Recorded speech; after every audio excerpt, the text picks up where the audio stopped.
Maka hasan itu apa? Hasan itu sholat 5 waktu, ya kan?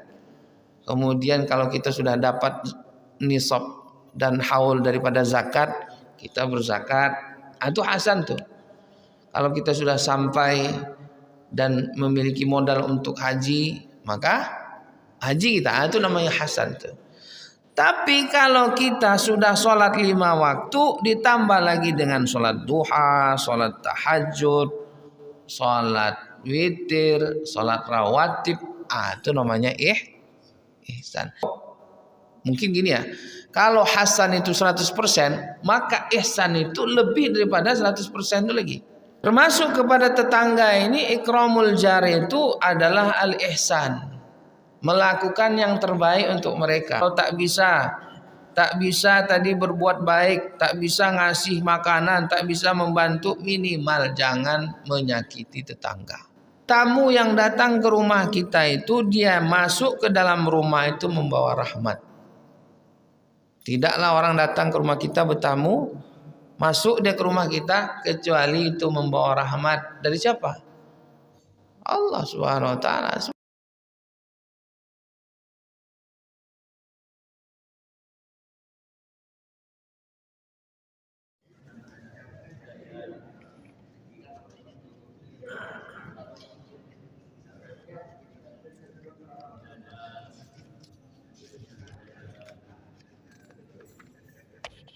A'udzubillahi minasyaitonirrajim. Bismillahirrahmanirrahim.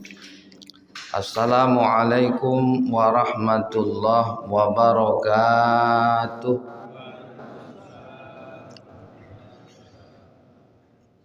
Alhamdulillah wassalatu wassalamu ala Rasulillah wa ala alihi wa sahbihi wa man tabi'a hudah. La haula wa la quwwata illa billah. Subhanaka la ilma lana illa ma 'allamtana innaka antal alimul hakim. Rabbi shrah lana sudurana wa yassir lana umurana wahlul 'uqdatam min alsinatina yafqahu aqwalana. Allahumma 'allimna ma yanfa'una wanfa'na bima 'allamtana wa zidna ilma.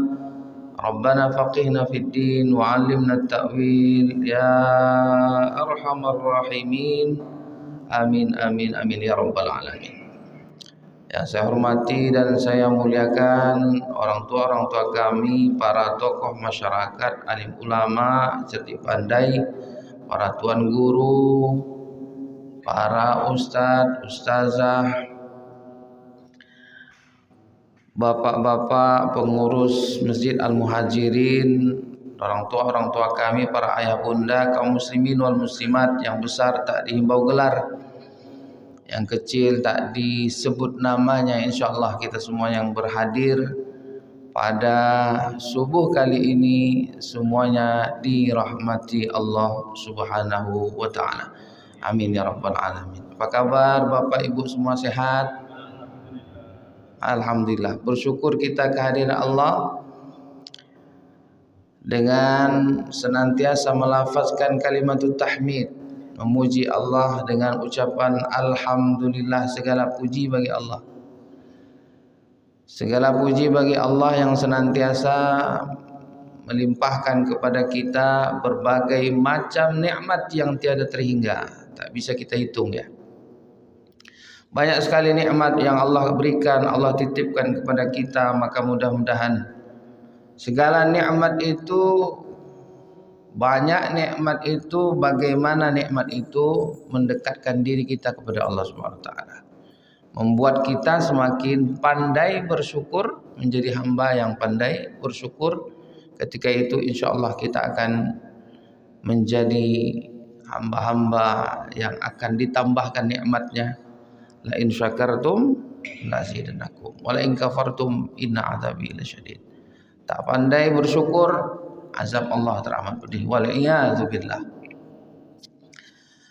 Kemudian berselawat kita kepada baginda Rasul sallallahu alaihi wasallam dengan mengucapkan Allahumma salli ala sayyidina Muhammad wa ala alihi wa sahbihi wa sallim. Assalamu alayka ya Rasulullah. Salatullah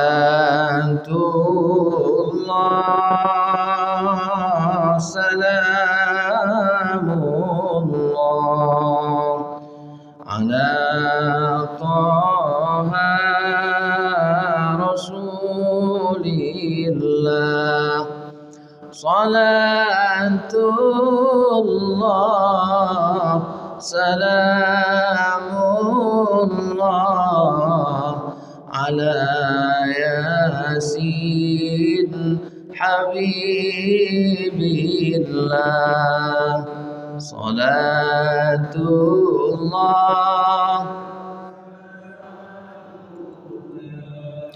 ala taha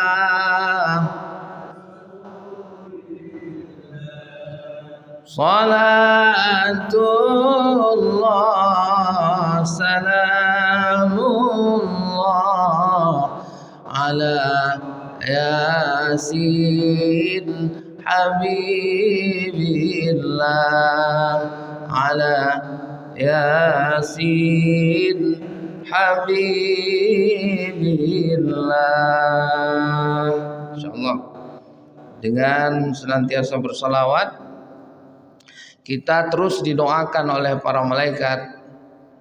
Malaikat senantiasa akan mendoakan orang yang berselawat kepada Rasul, dan Allah Subhanahu wa taala mengucurkan rahmatnya, inayahnya, perhatian kepada kita yang senantiasa sering suka berselawat kepada Rasulullah. Insyaallah di akhirat mendapatkan syafaat dari baginda Rasul. Amin, amin ya rabbal alamin.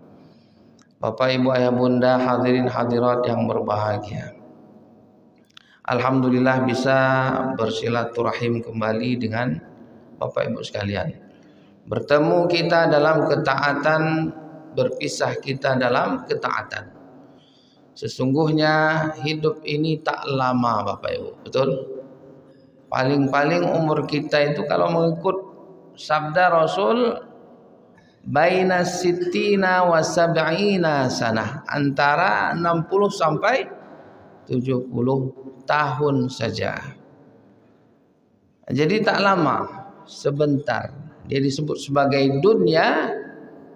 Disebut sebagai dunia. Kenapa disebut sebagai dunia? Karena makna daripada dunia itu dekat. Disebut akhirat karena itulah yang jauh, tetapi yang jauh itulah dia tujuan kita nanti ketika kita sudah meninggalkan dunia ini. Kita baru saja beberapa hari ini selesai dalam yang dikatakan pesta demokrasi pilkada. Ini tidak tahu nih apakah membawa kebahagiaan atau kesedihan. Yang namanya pesta itu biasanya bahagia, betul enggak? Pesta. Tapi enggak pasti ini apakah hasilnya di dalam diri kita bahagia atau sedih. Tetapi Bapak Ibu ayah bunda yang berbahagia, insyaallah dengan keikutsertaan kita di dalam ini merupakan salah satu pembuktian kita sebagai seorang muslim, seorang yang beriman. Sebab di dalam Islam yang namanya siasah, namanya politik, pemerintahan itu adalah bagian daripada agama kita. Al-Imam Al-Ghazali mengatakan bahwa yang namanya politik atau kekuasaan itu dengan agama itu bagaikan tauaman, dua saudara kembar. Kata beliau, agama itu adalah asas pokok, dasar, pondasinya. Sementara kekuasaan itu adalah harisun laha, yang menjaga daripada agama. Oleh karena itu siasa atau kekuasaan itu apa? Dalam definisinya, dalam definisi Islam adalah hirasatud din wa siyasatu syu'uni al-hayat, syu'uni dunya. Politik atau kekuasaan di dalam Islam itu adalah hirasatuddin, dalam rangka menjaga agama. Jadi kalau kita tak perhatikan politik, tidak kita perhatikan dan tidak andil di dalam itu, artinya kita turut dalam hal tidak menjaga agama kita. Sebab dalam Islam itu hirasatuddin, fungsi daripada kekuasaan itu adalah untuk menjaga agama. Itu yang paling utama. Bagaimana dengan kekuasaan itu kita menjaga agama kita? Sebab apa? Karena kalau yang terjun di dalam politik itu orang-orang yang tak paham agama, sebab kita tak paham bahwa ini adalah hal yang penting, maka siapa yang akan masuk ke dalam politik itu? Siapa yang akan berkuasa itu? Orang-orang yang tak paham agama. Ketika orang-orang yang tak paham agama yang berkuasa, bagaimana mereka akan memperhatikan dan menjaga agama? Tak bisa, tak mungkin, ya kan? Wasiyasatu syu'unid dunya, dan bagaimana menjaga, bagaimana memanage, bagaimana mengatur urusan-urusan dunia. Jadi dua-duanya itu adalah perkara yang mesti diperhatikan. Sebab itu tak benar. Kadang ada yang mengatakan, oh jangan bawa agama ke politik. Jangan bawa agama ke politik. Ini pernyataan yang sesat, Bapak Ibu hadirin yang dirahmati Allah Subhanahu wa taala. Akarnya mana? Akarnya dari pemikiran sekuler. Apa dasar daripada pemikiran sekuler itu? Sumbernya dari mana? Sejarahnya dari mana? Itu akarnya dari sejarah orang-orang barat sana. Ketika mereka memberontak, tidak setuju, mereka tak ingin diatur oleh agama mereka Kristen. Di abad pertengahan, maka terjadilah perkembangan sains teknologi. Akhirnya kata mereka, agama silakan urus agama, kami saintis mengurus sains saja, mengurus dunia. Akhirnya mereka pisahkan dunia dan akhirat, pemerintahan dengan politik terpisah. Akar daripada Islam tidak seperti itu. Asas dasar Islam itu adalah semuanya agama Islam ini disebut sebagai din kamilun mutakamil. Din yang agama yang kamil sempurna, syamil universal, mutakamil, tidak ada di situ kekurangan. Semua aspek-aspek di dalam kehidupan manusia pasti di situ ada aturan Islam. Politik, sosial, budaya, seni, semuanya, ekonomi, semuanya ada aturan-aturan agama Islam. Itulah pemahaman yang benar. Bapak Ibu yang dirahmati Allah Subhanahu wa taala, ayah bunda, kaum muslimin wal muslimat yang berbahagia. Oleh karena itu, tadi sudah pesta demokrasi, sudah kita ikut serta di sana ya. Dan yang terpenting setelah itu tentunya adalah kita menjaga persatuan, menjaga ukhuwah. Jangan sampai gara-gara pilkada ini, ya mungkin ada juga lah senggolan, gesekan sebelumnya, betul tak? Sebab apa? Beda pilihan.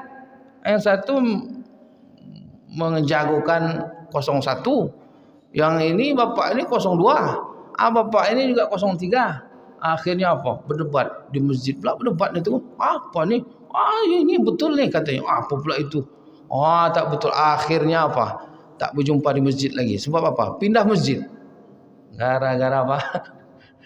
Beda pilihan Bapak Ibu. Oleh karena itu, nih udah selesai dah. Udah selesai. Maka kita jaga, kata Allah Subhanahu wa taala, innamal mu'minuna ikhwatun fa aslihu baina akhawaykum. Sesungguhnya orang-orang yang beriman itu tak tanggung-tanggung Bapak Ibu ya Bunda. Yang disebut di sini adalah bukan orang yang sekedar berislam, tetapi disebut oleh Allah innamal mu'minuna, orang yang beriman. Ini kita nih. Kan gitu tuh. Bukan hanya orang yang cek imam biasa, yang tidak berislam, yang tidak beriman, yang tak sholat, yang tak puasa, ya kan? Yang tak sholat, tak berpuasa itu kalau dia bercokak, kalau dia berkelahi di situ, double lah gitu ya. Sudah tak beriman, sudah tak sholat, tak puasa, berkelahi pula kan? Ini kadang orang-orang beriman pun sama yang datang ke masjid, yang puasa, yang berinfak bersedekah, gara-gara ini bisa dia bersengketa, Bapak Ibu. Betul tak? Maka Allah mengatakan innamal mu'minuna ikhwatun. Tapi orang-orang beriman itu setelah dia berselisih fa aslihu baina akhwaikum. Islah aja. Masalah menang kalah itu kan biasa. Pasti ada yang menang, pasti ada yang kalah. Yang kita jagokan menang, alhamdulillah. Yang kita jagokan belum menang, juga menjadi pembelajaran. Tapi yang paling penting Bapak Ibu bukan sekedar menang atau kalah, bukan sekedar untung atau rugi saja. Kalau hanya sekedar menang atau kalah, hanya sekedar untung atau rugi saja patokannya, maka orang yang berjudi ada menang ada kalah. Orang yang korupsi untung besar, orang yang korupsi dengan cara elegan, dengan ilmu, dengan berdasi, banyak dia, triliunnya dapat ya, triliun dapat. Tapi yang giliran tak berilmu, menyolong ayam, habis babak belur Bapak Ibu. Sementara yang tadi, yang triliun dia dapat, senang aja dia, dipoto oleh kameramen, dipoto oleh wartawan, kata dia, pakai jas kuning udah tetap, tapi bisa senyum dia, ya. Jadi bukan hanya sekedar untung atau rugi saja. Menurut ketentuan dunia, yang paling terpenting bagi kita sebagai orang-orang yang beriman itu adalah menang di hadapan Allah Subhanahu wa ta'ala. Itu yang paling penting. Menang di dunia dan menang juga di hadapan Allah Subhanahu wa taala. Kalaupun kalah di dunia tapi menang di hadapan Allah Subhanahu wa taala, tetap kita menang, Bapak Ibu. Maka apa kata Allah dalam suratul Ahzab, "Wa may yuti'illaha wa rasulahu faqad faza fawzan 'azima." Wa may yuti'illah, siapa yang taat kepada Allah, wa may yuti'illah wa rasulahu, taat kepada Allah, taat kepada Rasulullah, faqad faza fawzan azima, itulah orang yang paling menang, itulah orang yang paling beruntung, itulah orang yang paling sukses. Faza fawzan azima. Standarnya itu saja Bapak Ibu, taat kepada Allah, taat kepada Rasulullah. Jadi kalau seandainya misalnya dia menang, tapi menangnya hasil nyiram gitu ya, 100.000 gitu ya, atau enggak duit tapi sembako gitu ya, umitiillah wa rasulahu, menang enggak di hadapan Allah, wallahu alam. Tapi kalau kita konsisten mentaati Allah dan mentaati Rasulullah SAW, itulah sesungguhnya kemenangan yang utama. Itu yang sebetul-betulnya kemenangan itu. Bapak Ibu, ayah bunda yang berbahagia yang dimuliakan Allah Subhanahu wa taala. Kita lanjutkan kajian kita kitab Qami'ut Tughyan yang berbicara tentang iman. Ini ada masih beberapa cabang iman ya. Cabang iman itu bid'un wa sab'una syu'batan. Di awal kita sampaikan bahwa cabang daripada keimanan itu ada lebih daripada 70 cabang. A'laha yang paling tinggi la ilaha illallah. Adnaha yang paling rendah, yang paling simpel, yang paling sederhana, imatatul adza anit thariq, menyingkirkan duri daripada jalan. Nah, kalau sekarang itu tak mungkin kita cari duri-duri gitu ya, cari paku gitu ya. Nah, ya, artinya apa? membuat orang senang, membuat orang bahagia hatinya, perasaannya. Karena apa? Kita misalnya memperhatikan hal-hal yang berkaitan dengan hak bertetangga, berjiran, bermasyarakat. Itu juga maksudnya adalah imatatul adza anit thariq gitu ya. Bapak Ibu yang dirahmati Allah Subhanahu wa taala, kita baca lagi. Qala al-musannif rahimahullahu taala akrim dijarin thumma dhaifin wasturan aurati ahli din ta'man tagnamu. Akrim, muliakanlah lijarin tetanggamu, summa dhaifin dan tamumu, wasturan dan tutuplah aurati ahli din, aurat atau aib-aib ahli agama, orang-orang Islam. Tutup, jangan dibuka-buka, jangan dibongkar-bongkar. Ya kan? Ta'man, maka engkau menjadi orang yang aman. Aman di hadapan manusia karena kita akan dicintai, aman di hadapan Allah. Man satara musliman satarallahu fid dunya wal akhirah, kata Rasul. Siapa orang yang menutup aib daripada saudaranya, tak dikorek-korek, tak dibongkar-bongkar, dia tutup itu, maka Allah akan menutup auratnya atau aibnya nanti di dunia ditutup oleh Allah, di akhirat juga ditutup oleh Allah. Ini taknamu, maka engkau akan beruntung. Dalam bait ini musannif rahimahullah taala menerangkan tentang 3 cabang keimanan. Wa syu'batus sabi'a wa sittun, cabang keimanan yang ke-67. 67 dah. Ikramul jar, memuliakan tetangga. Apa yang dimaksud dengan memuliakan tetangga itu adalah al-ihsanu ilaihi, dengan melakukan perkara yang ihsan. Nah, ini Bapak Ibu yang Bunda yang dirahmati Allah, ada yang namanya hasan, ada yang namanya ihsan. Apa sih bedanya antara hasan dengan ihsan? Ada bedanya. Kalau hasan itu baik, itu namanya hasan. Kalau ihsan lebih daripada standar kebaikan itu. Ya kan? Kalau baik itu kita sebut sebagai 90%, maka ihsan itu 100%. Atau mungkin gini ya, kalau hasan itu 100%, maka ihsan itu lebih daripada 100% itu lagi. Itu namanya ihsan. Inilah yang diperintahkan oleh Allah Subhanahu wa taala dan akan dilihat oleh Allah.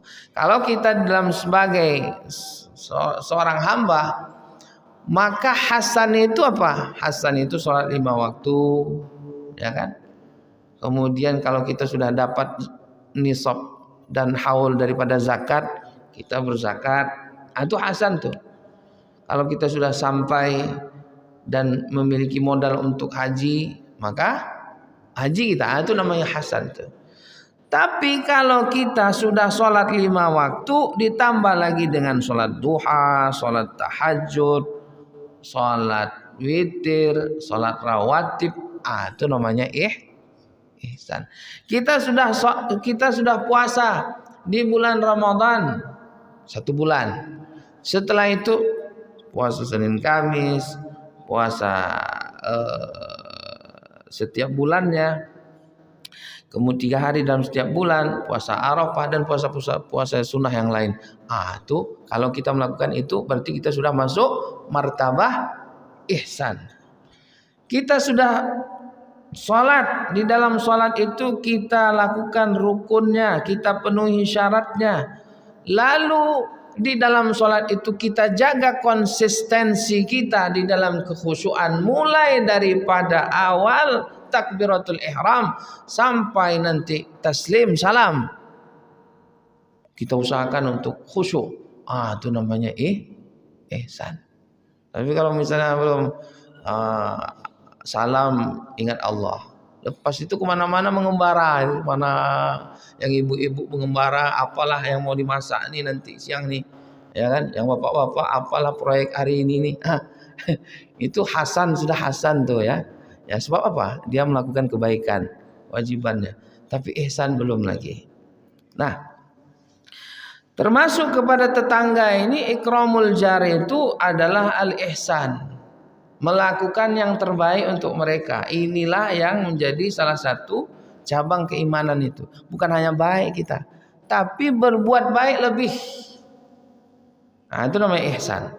Al-ihsanu ilaihi, memuliakan itu, yang maksud daripada memuliakan tetangga itu adalah berbuat baik dan melebihkan kebaikan itu kepada tetangga kita. Dengan apa? Bil basyari wa talaqatil wajhi, dengan menciptakan suasana yang menyenangkan dan membahagiakan. Ya. Dengan cara apa? Minimal senyum, ya kan? Sama juga kita dengan sesama saudara kita, apa yang kita lakukan? Kalau tak bisa kita ngasih dia uang, tak bisa kita membantu dia dengan materi, maka yang kita lakukan adalah minimal senyum. Senyum. Tabassumuka fi wajhi akhika shadaqah. Senyum saja engkau kepada saudaramu, maka itu sudah menjadi sedekah. Nah, cuman senyum ini kalau ada orang lah, ya kan? Kalau senyum sendiri-sendiri, bapak tuh senyum, ada tembok senyum, itu lain lagi tuh. Jadi mesti ada orang, mesti ada yang ditengok. Ditengok tak ada, orang tak ada depan dia senyum-senyum sendiri, itu habis obat namanya itu. Udah hang ya. Wa irsalu ta'am ilaihi, dan mengirimkan makanan. Idza tabaqta maraqatan fa aksir ma'aha, kata Rasul. Kalau engkau memasak makanan, maka banyakkan airnya, kata Rasul. Ini Rasul kiasan, jangan dipahami tekstual. Oh, kalau begitu banyakkan nanti, ya bunda ya, mami ya, banyakkan nanti airnya, nanti kasih airnya tuh kepada tetangga. Bukan macam itu. Itu bulat tabung tuh namanya pemahaman kita tuh. Maksud Rasulullah banyakkan masaknya. Kalau kira-kira sekilo, masaklah 1,5 kilo. Kalaupun 1 kilo, maka bagi juga tetangga itu. Gitu. Apa yang dirahmati Allah Subhanahu Wa Taala. Wa irsalu ta'am ilaihi wa tahammulu ma sadara minhu, dan tahammul ma sadara minhu. Ya. Bertengganglah dengan tetangga kita itu, ataupun kalau mereka misalnya kita bermasalah dengan dia karena dia banyak masalah, kadang wajar juga macam itu ya.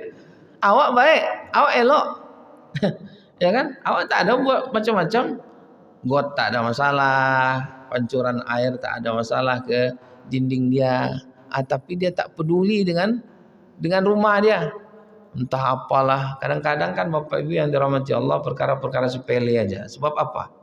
Sebab ayam dia masuk ke pekarangan kita, ya kan? Kita biarkan, tiba kucing awak masuk ke pekarangan dia, mati kucing itu dia, dipukul oleh dia. Akhirnya berkelahi lah kita gara-gara kucing. Jadi kadang-kadang kita tak masalah dengan tetangga, tetapi tetangga semua dipermasalahkan oleh dia. Sedikit aja pokok kayu kita tuh daunnya 1 daun cuman marah bukan main dia dengan kita, ya kan? Dalam hal yang seperti itu kita juga harus bersabar. Ini yang disebut sebagai tahammul ma sadara minhu. Ya.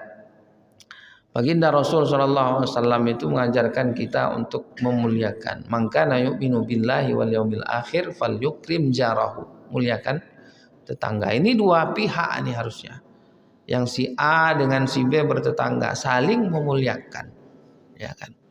Tapi seandainya terjadi sebaliknya, kita memuliakan tapi dia tidak menghargai kita, salah satu yang kita bisa lakukan yaitu tahammul ma sadara minhu. Ya udah, kita bersabar.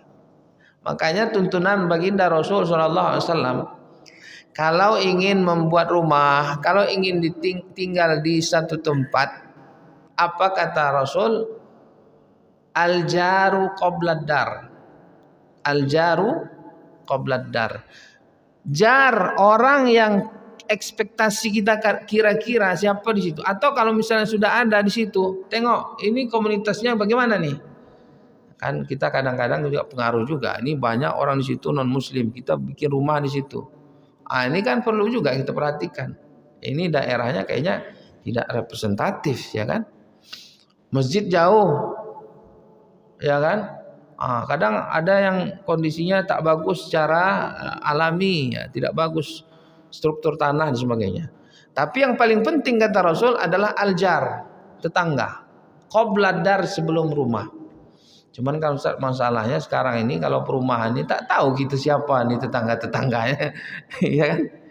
Kalau kita beli perumahan, itu lahannya luas 2 hektar, rumahnya baru 2. Maka kita DP lah dulu, nanti dibangunkan. Jadi tidak tahu kita tetangga kita siapa. Ini dalam kondisi seperti ini ya tanya-tanya lah bagaimana kita bisanya, apa yang bisa kita ambil informasi gitu ya. Tapi kalau dalam kondisi yang bisa kita kondisikan, maka itu tuntunan dari Rasulullah SAW. Fa illam yaqdir ala dzalika falyakuf an adzaihi. Kalau tak bisa tadi berbuat baik, tak bisa ngasih makanan, tak bisa membantu, minimal jangan menyakiti tetangga. Minimal gitu.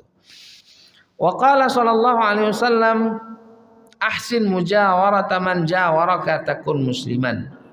Berbuat baiklah dengan bertetangga. Berbuat baik dengan tetanggamu itu takun musliman, maka engkau akan menjadi seorang muslim. Ya. Dan sabda Rasulullah sallallahu alaihi wasallam, "Man kana yu'minu billahi wal yaumil akhir falyukrim jarahu." Barang siapa yang beriman kepada Allah, beriman kepada hari kiamat, hari akhirat. Ternyata tidak hanya disandingkan dengan Allah, tapi juga disandingkan dengan hari kiamat, hari akhirat. Orang yang memuliakan tetangganya maka selamat di hadapan Allah, insya Allah selamat di akhirat. Falyukrim jarahu. Wa fil hadis, man arada an yuhibbahu Allahu fa alaihi bisidqil hadis.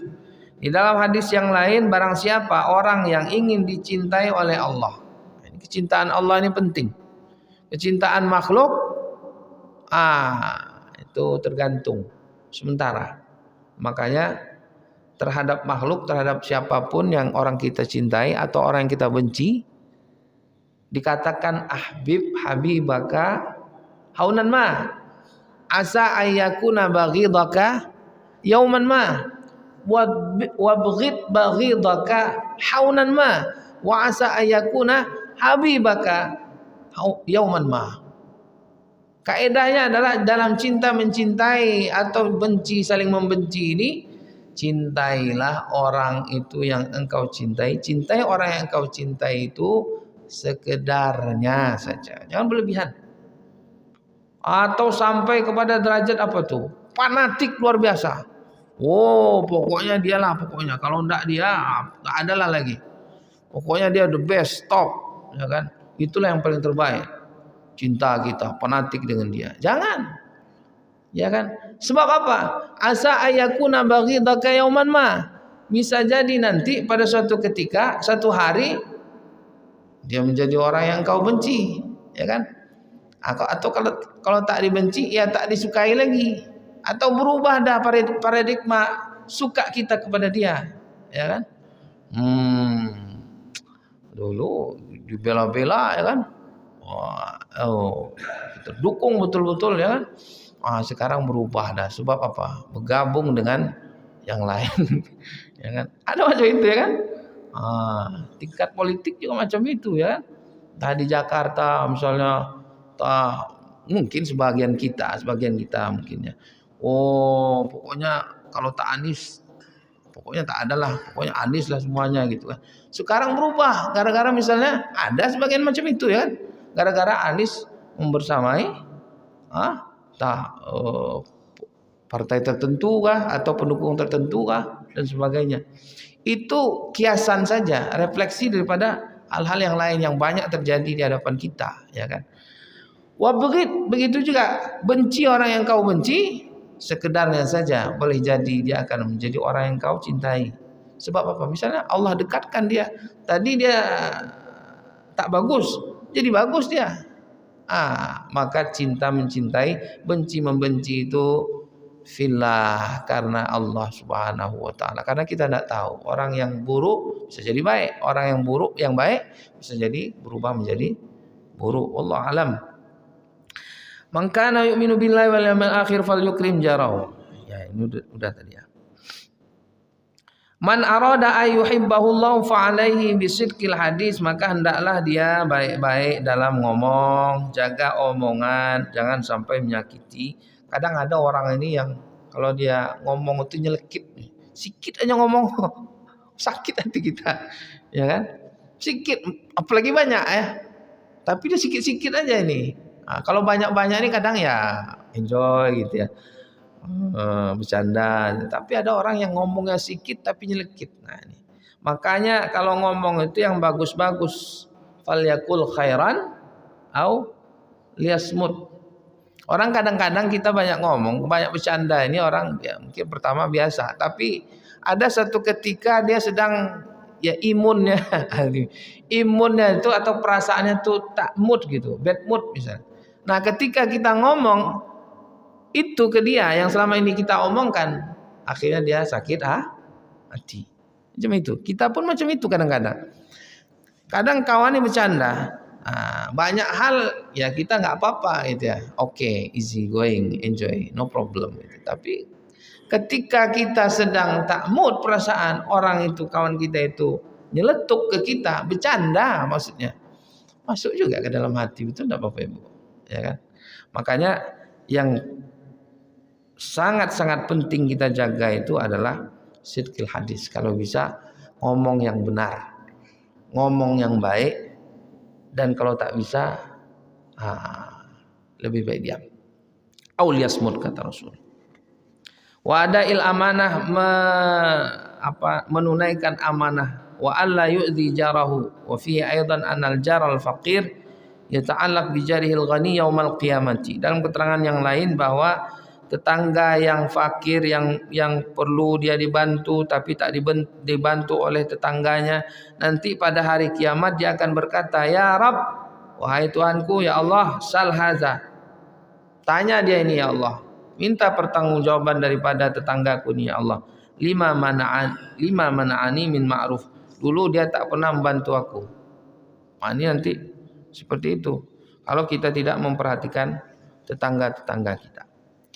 Wal jar, yang dimaksud dengan tetangga itu man bainaka wa bainahu duna arba'ina daran, yaitu orang-orang yang berada sekelilingmu itu 40 kakak. Nah, 40 kakak. 40 kakak semuanya itu yang disebut sebagai tetangga. Kalau sekarang RT itu berapa, Pak? Berapa kakak? Banyak ya? Ada yang sampai 100 ya? Nah, itu. Minimalnya itulah 40. Nah, itu sudah disebut sebagai tetangga. Nah, ini cabang keimanan yang ke-67. Sekarang Asy-Syu'batu Tsaminah wa Sittun, cabang keimanan yang ke-68. Ikramu dhaifin, memuliakan tamu. Yang dimaksud dengan ikramu dhaifin sama ihsanu dhiyafati man ata ilaihi, yaitu berbuat ihsan yang terbaik, tak hanya baik tapi membaikkan kebaikan, memaksimalkan kebaikan kepada tamu. Ini juga masuk kepada cabang keimanan. Wala yanbaghi li ahad ayatakallaf li dhaifi bi tahsili ma laysa indahu, muliakan tamu itu sekedar kemampuan kita, tapi jangan terlalu kemudian membuat kita menjadi repot betul, memaksakan untuk memuliakan itu juga tak bisa, tak bagus. Sebab apa? Wala yanbaghi li ahad ayatakallaf lidhaif bi tahsili ma laysa indahu, gara-gara ingin memuliakan betul maka kemudian kita berhutang misalnya. Kan? Ini tak usah macam itu, ya kan? Tetapi tetap muliakan walaupun kita menyuguhkan misalnya ya, tapi misal masak air putih aja misalnya, minimal di rumah itu pasti ada teh, ya kan, teh, tak biskuit apa minimal. Kemudian apalagi omong yang bagus, yang enak, kita ramah dan sebagainya, itu sudah memuliakan. Kemudian juga apalagi wala farqa fi dzalika baina ayyakuna dhaifu ghaniyan aw faqiran. Dan jangan tengok-tengok, jangan pilih-pilih, jangan tebang pilih ketika yang datang orang kaya, oh semua keluar. Karpet merah dibentang, semua karpet-karpet itu dikeluarkan dari rumah itu. Tiba kawan awak yang biasa, yang fakir, yang miskin, air putih cuma dapat aja itu. Rumah berantakan semua, apa-apa tak hirau, apalah dia pula yang datang. Itu biasa aja lah. Tapi ketika orang hebat, orang penting datang, oh persiapan kita luar biasa. Maka tak perlu. Yang penting ikram itu sama. Ikram memuliakan itu ya memuliakan, memaksimalkan kemuliaan kita kepada tetangga itu. Sebab apa? Kenapa? Tamu itu wa huwa yadkhulul baita birrahmati wa yakhruju bidzunubi ahlil manzil. Nah, ini dia. Kenapa? Sebab setiap tamu yang datang ke rumah kita itu dia masuk ke dalam rumah itu membawa rahmat. Tidaklah orang datang ke rumah kita bertamu, masuk dia ke rumah kita kecuali itu membawa rahmat. Dari siapa? Allah Subhanahu wa taala. Sebab Allah yang memerintahkan, Rasulullah yang memerintahkan, ya kan? Memuliakan orang yang datang kepada kita. Wa yakhruju bidzunubi ahlil manzil, dan keluar dia tamu itu membawa dosa kita hanyut. Maksudnya bukan dia membawa dosa kita pula ya. Artinya dosa kita hanyut sebab apa? Serta merta dia dengan keluar daripada rumah kita itu, dosa kita pun sebagian diampuni oleh Allah Subhanahu wa taala. Nabi Ibrahim alaihissalam diceritakan itu, Bapak Ibu yang dirahmati Allah. Dia itu digelari sebagai abad daifan. Bapak tamu. Karena apa? Karena di dalam riwayat Nabi Ibrahim itu suka sekali dia menjamu orang. Dalam riwayat ini bahkan dia bisa kalau tak ada orang sehari datang ke rumahnya, ya satu waktu tak datang, maka dia mau dia jalan 1 hari 2 hari untuk menjemput tamu supaya tamunya itu datang. Maka di samping gelar yang lain Khalilullah, ya kan, Abul Anbiya, Khalilullah, kekasih Allah, bapaknya para nabi, juga gelar daripada Nabi Ibrahim ini disebut sebagai Abad Daifan, bapaknya tetamu. Ini dia cabang keimanan yang ke-68.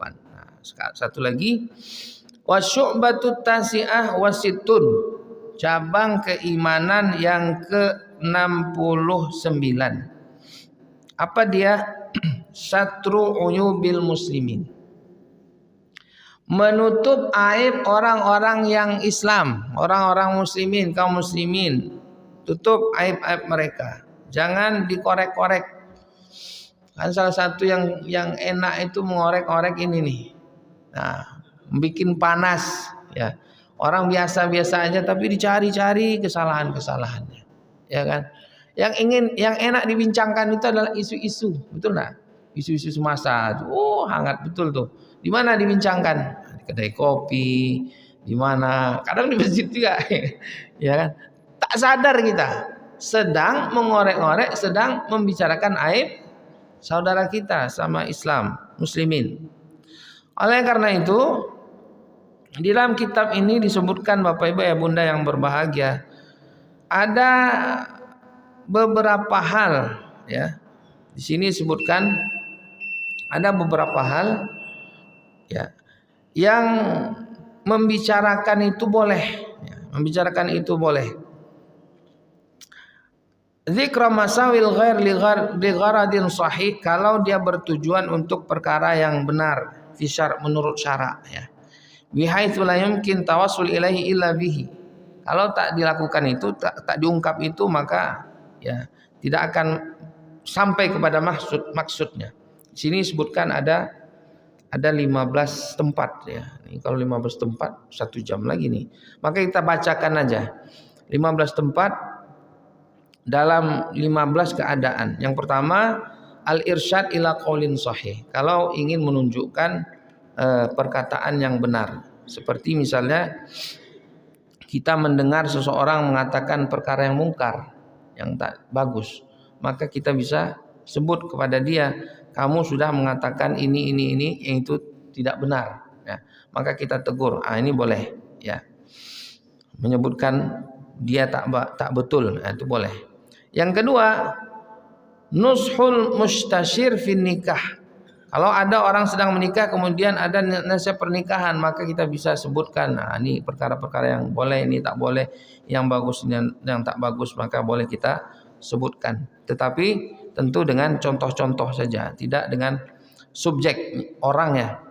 Kemudian ketiga, zikrul alim al-mukhti li tabi'ihi, ya, menyebutkan seorang yang berilmu menyebutkan kepada pendengarnya atau kepada murid-muridnya tentang misalnya ada yang salah daripada seorang yang juga sama-sama berilmu, ya, tetapi memang salah dia, maka tidak mengapa disebutkan, ya.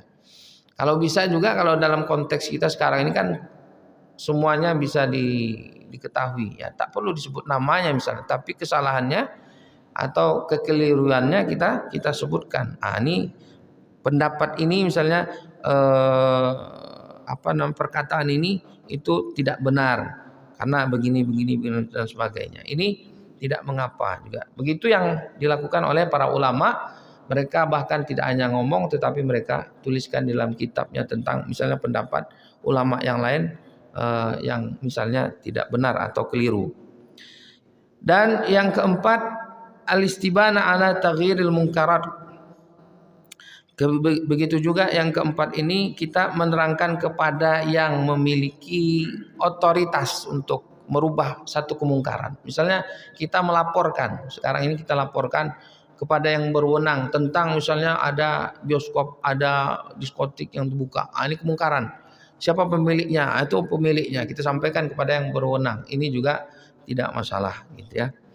Kemudian yang keempat, at-ta'rif, memberikan definisi terhadap sesuatu atau seseorang. Misalnya kita mengatakan si bapak itu, bapak yang mana kata orang? Oh, bapak yang pincang itu kan aib juga. Tapi kita bukan ingin menjelekkan dia, tapi kita ingin memberitahu kepada orang yang bertanya kepada kita, siapa ini fulan itu siapa? Oh, yang itu.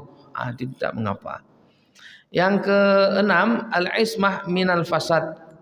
Begitu juga yang keenam ini adalah untuk menjaga kerusakan. Kalau misalnya terjadi kerusakan, ya, yang disebabkan kalau dibiarkan terjadi kerusakan besar, seperti apa? Misalnya orang yang bersaksi dalam pengadilan, kalau dia membiarkan itu, ya artinya membiarkan kejahatan itu terjadi, maka dia bersaksi, si fulan itu telah gini kejahatan, keburukannya ini dan sebagainya, maka ini juga harus disebutkan, harus disampaikan.